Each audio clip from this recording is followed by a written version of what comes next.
एक महीने के अंदर दिल्ली के अंदर डबल इंजन से डबल मर्डर का सफर पूरा हो गया। बहुत बड़ी बड़ी उम्मीदें दिल्ली वालों को थी। हम दिल्ली सरकार से उम्मीद कम रखते हैं क्योंकि अभी नई सरकार है, मगर केंद्र की सरकार जिसके पास दिल्ली की लॉ एंड ऑर्डर पिछले 11 साल से है, उसकी देख रेख में दिल्ली के अंदर आज बुजुर्ग दहशत में जी रहे हैं। दिल्ली के अंदर बुजुर्गों का ये हाल है कि उनको पता नहीं नौकर रखना सेफ है या ना रखना सेफ है। कल जो घटना हुई है दिल्ली में, उससे पूरी दिल्ली के बुजुर्ग और उनके बच्चे जो दूसरे शहरों में या विदेशों में रहते हैं वो परेशान हैं। दिल्ली के बहुत पॉश माने जाने वाले कोहाट एन्क्लेव के अंदर 70 वर्षीय बुजुर्ग और उनकी पत्नी की बहुत निर्मम हत्या का मामला सामने आया है। 3 दिन तक घर में लाश सड़ती रही, किसी को कानों कान खबर नहीं थी। जब दरवाज़ा खोला गया तो देखा जो बुजुर्ग सरदार जी थे उनके गले में नेबुलाइजर की पाइप डाल के उनकी हत्या कर दी गई। उनकी पत्नी की लोहे की रॉड मार के निर्मम हत्या की गई। पूरा कमरा लहूलुहान था। बताया जाता है कि चोरी डकैती के उद्देश्य से किया गया। खास बात यह है कि कोहाट एन्क्लेव हमारी नई मुख्यमंत्री के बिल्कुल पड़ोस का इलाका है। शालीमार बाग से ये है, त्रिनगर विधानसभा में कोहाट एन्क्लेव आता है। उन्हीं के दूसरे पड़ोस में 2 दिन पहले न्यू अशोक विहार फेस 1, वो भी उनके बिल्कुल पड़ोस में है। वहां पे दूसरे बुजुर्ग दंपत्ति को उनके नौकर समेत हाथ पैर बांधकर दिन दहाड़े 11:40 सुबह उनको हाथ पैर बांध के उनके घर से लाखों रुपए की लूट की गई और उन्हीं की गाड़ी में वो लूट करके ले गए। सीसीटीवी में लूट करने वाले आए हैं, अब तक पकड़े नहीं गए हैं। कल ही की घटना है, फतेहपुरी के अंदर एक व्यापारी 80 लाख रुपए लेके जा रहे थे। 7:40 शाम का 7:40 क्या होता है? ये तो सबसे पीक टाइम होता है और फतेहपुरी जैसी जगह में तो सारी दुनिया उस सड़कों पे होती है। वहां पे बंदूक की नोक दिखा के व्यापारी से 80 लाख रुपए दिन दहाड़े लूट लिए गए। सीसीटीवी के ऊपर वीडियो मौजूद है, कोई कुछ करने वाला नहीं है। 1 फरवरी की घटना है, एक बुजुर्ग की हत्या की गई और उनके यहाँ जो मेडिकल इक्विपमेंट थे, 80 साल के बुजुर्ग की हत्या करके उनके मेडिकल इक्विपमेंट लूट लिए गए। उससे पहले मैंने आपको बताया था नवंबर 2024 में, जहां मैं और अरविंद केजरीवाल जी मिलने गए थे उस परिवार से, पंचशील पार्क जैसे पॉश इलाके के अंदर एक बुजुर्ग को 25 बार चाकू मार के उसकी हत्या की गई थी लूट के इरादे से। और ये मामले ऐसे नहीं है कि इक्के दुक्के मामले हैं। 2022 की एनसीआरबी की रिपोर्ट है जो केंद्र सरकार छापती है, उसके हिसाब से जितने वारदातें बुजुर्गों के खिलाफ पूरे देश में होती हैं उसमें से 27% वारदातें दिल्ली में होती हैं। यानी कि बुजुर्गों के खिलाफ होने वाले क्राइम्स में हर चौथा क्राइम देश की राजधानी दिल्ली के अंदर होता है। और ये वो राजधानी है जिसकी लॉ एंड ऑर्डर की कमान जो है केंद्र सरकार और उनके गृह मंत्री के हाथ में है। बड़ा आसान है, कोई और राज्य होता तो हम कहते कि पुलिस के ऊपर कार्रवाई हो,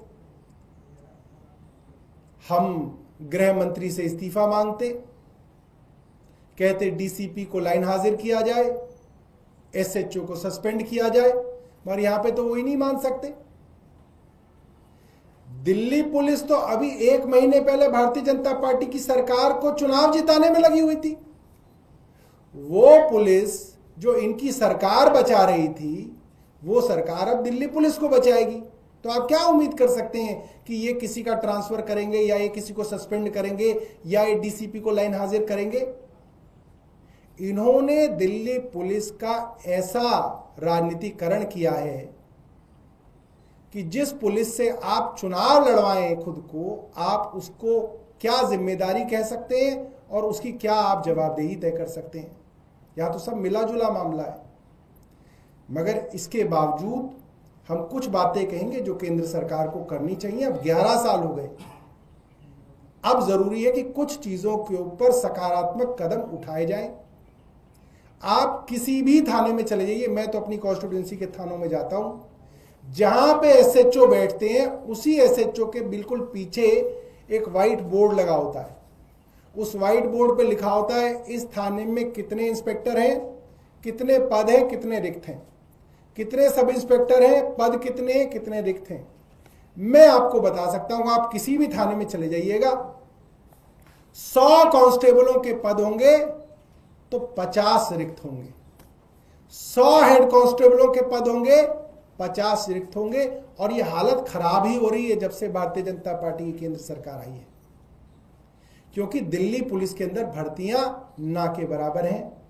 ये जानते हुए कि दिल्ली पुलिस बहुत सारे काम करती है, लॉ एंड ऑर्डर भी है, इन्वेस्टिगेशन भी है, वीआईपी मूवमेंट भी है, सिक्योरिटी भी है, एम्बेसीज भी हैं, supreme court, high court, parliament, president house, PM house, सब कुछ है, कई जिम्मेदारियां हैं। उसके बावजूद दिल्ली पुलिस के अंदर भर्तियां नहीं की जा रही हैं। सरकार के लिए जरूरी है कि अब भर्तियां की जाएं ताकि लॉ एंड ऑर्डर के ऊपर काम करें।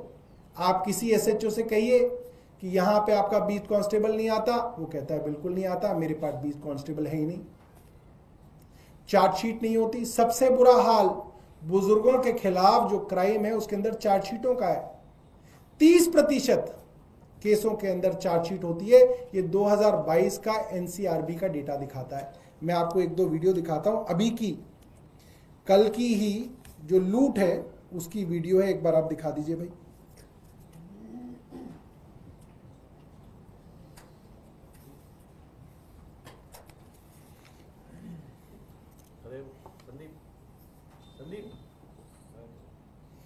ये जो 80 लाख रुपए की जो लूट हो रही है फतेहपुरी में, ये है बिल्कुल सामने आपके।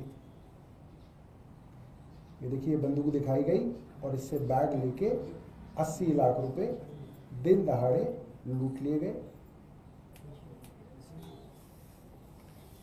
मैं चाहूंगा, दिल्ली को डबल इंजन के कई वादे किए गए थे,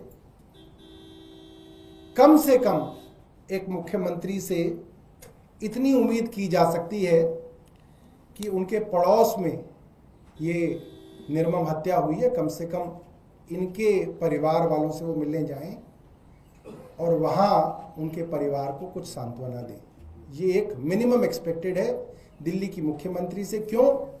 क्योंकि मुख्यमंत्री साहिबा देश के गृह मंत्री को पत्र लिख के नहीं कह पाएंगी कि दिल्ली की हालत खराब है, तो वो ये तो नहीं कह सकती कि ये पुलिस कुछ कर नहीं रही है। तो जब वो ये नहीं कह सकती है तो उनको जिम्मेदारी लेनी चाहिए और परिवार से मिलने जाना चाहिए। एक और वीडियो आप दिखा दीजिए। एक और विषय है,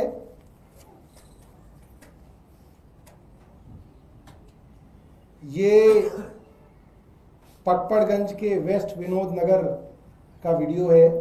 मैंने कुछ दिनों पहले पढ़ा था कि दिल्ली के अंदर नाव योजना की तैयारी भारतीय जनता पार्टी कर रही है, मगर इतनी जल्दी नावों का टूरिज्म शुरू हो जाएगा इसकी उम्मीद मुझे नहीं थी। ये वेस्ट विनोद नगर पटपड़गंज विधानसभा की हालत है। पानी जो है सीवर का पानी है, क्योंकि आपको पता है अभी तक बरसात नहीं हुई है दिल्ली में, तो बरसात का पानी तो नहीं है, ये सीवर का पानी है पटपड़गंज इलाके का वेस्ट विनोद नगर। इतना ऐसा क्यों दिख रहा है?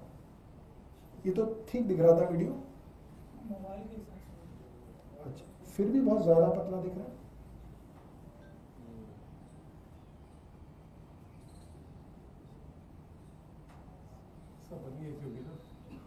बहुत इतना लंबा मोबाइल तो नहीं होता कोई।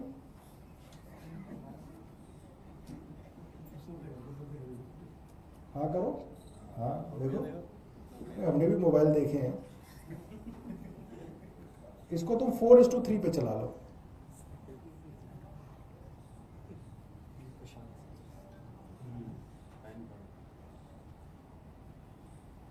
हाँ ये ठीक है। ये वेस्ट विनोद नगर पटपड़गंज विधानसभा, कल रात का वीडियो है। सीवर का पानी भरा हुआ है पूरा अच्छे से। बहुत बहुत धन्यवाद। आपका कोई प्रश्न है तो इसके जरिए आप क्या सवाल खड़े करना चाहते हैं जब जल भरा होगा? नहीं, इसके जरिए हम यही कहना चाहते हैं कि हमने सुना था कि दिल्ली में नाव चलाने का कार्यक्रम भारतीय जनता पार्टी शुरू कर रही है, मगर इतनी जल्दी कर देगी इसकी उम्मीद नहीं थी हमें। और ये जो यहाँ के विधायक हैं उनको नाव चलाने का बहुत शौक रहा है, उन्होंने कई बार जो है बरसातों में नाव चलाई है, तो हम चाहते हैं कि वो यहाँ भी नाव चला के जो है इसको कृतार्थ करें। और कोई प्रश्न आपका? सौरभ जी से अलग एक स्थिति बन रही है, पंजाब और दिल्ली में आप नेताओं के बीच ही तकरार की बातें सामने आ रही हैं। हरभजन सिंह जो आपके सांसद हैं वो कह रहे हैं कि ड्रग माफियाओं के जो घर तोड़े जा रहे हैं, जो बुलडोजर एक्शन चल रहा है पंजाब सरकार का, वो गलत है, किसी के सर से छत नहीं छीनना चाहिए। सोमनाथ भारती ट्विटर पे अटैक कर रहे हैं हरभजन सिंह पे। देखिए, हरभजन जी ने एक बड़ा लंबा इंटरव्यू दिया है और उसके अंदर उन्होंने कई बार इस बात को कहा कि ड्रग्स बेचने वाले और ड्रग्स के तस्कर, इन लोगों के खिलाफ सख्त से सख्त कार्रवाइयाँ होनी चाहिए और सभी स्पोर्ट्समैन हों, सेलिब्रिटीज़ हों, राजनीतिक दल हों, सबको साथ आके इस लड़ाई को लड़ना चाहिए। मुझे लगता है कि कुछ लोग जो हैं उनके बयान को थोड़ा तोड़ मरोड़ के जो है दिखाने की कोशिश कर रहे हैं, और मैं समझता हूं कि सभी राजनीतिक दल इस लड़ाई में हमारे साथ हैं, और अगर कोई साथ नहीं है तो वो उन लोगों के घर दे दे वो उनको। अगर कोई राजनीतिक दल है जिसको दर्द है तो वो उनके घर बनवा दे, हमें इसमें कोई दिक्कत नहीं है। लेकिन सौरभ जी, जिस तरीके से आपकी पार्टी के सांसद हैं, आपकी पार्टी की सरकार है, और वो इतना बड़ा बयान दे देते हैं कि इस तरीके की कार्रवाई नहीं होनी चाहिए, और क्योंकि उसी जो कार्रवाई की है उसी को आप लोग अपना हथियार बता रहे हैं, अपनी मजबूती बता रहे हैं पंजाब में, और लोगों को समझा रहे हैं कि हम लोग नशे के तस्करों के खिलाफ सख्त हैं। देखिए, हरभजन जी ने नशे के खिलाफ बहुत कुछ कहा है और उन्होंने बड़ी सराहना की है कि पंजाब सरकार जो ड्रग्स के खिलाफ मुहिम चला रही है उसमें सबको हिस्सा लेना चाहिए, सभी सेलिब्रिटीज़ को, सभी स्पोर्ट्स पर्सन्स को और सभी राजनीतिक दलों को। और मैं समझता हूँ ऐसा है भी, और उनके बयान को अलग से सुनना जो है वो आपको एक अलग जो है संकेत देगा। आप उनके पूरे बयान को देखिए और समझिए, और मुझे लगता है अगर कोई राजनीतिक दल है तो सामने आए, मैदान में आए ना कोई। ये जो पीछे से जो किसी के छुप के जो है उसके चक्कर में ना पड़े। जो राजनीतिक दल को पेट में दर्द है वो सामने आ जाए कि भाई हमें दर्द है, तो हम उसके दर्द का निवारण करेंगे। सर, आपकी ही पार्टी के नेता फिर आप कह रहे हैं कि आउट ऑफ वो उसके साथ है, वो उसके साथ है, वो इस लड़ाई में हमारे साथ हैं और सब राजनीतिक दल इसमें साथ हैं।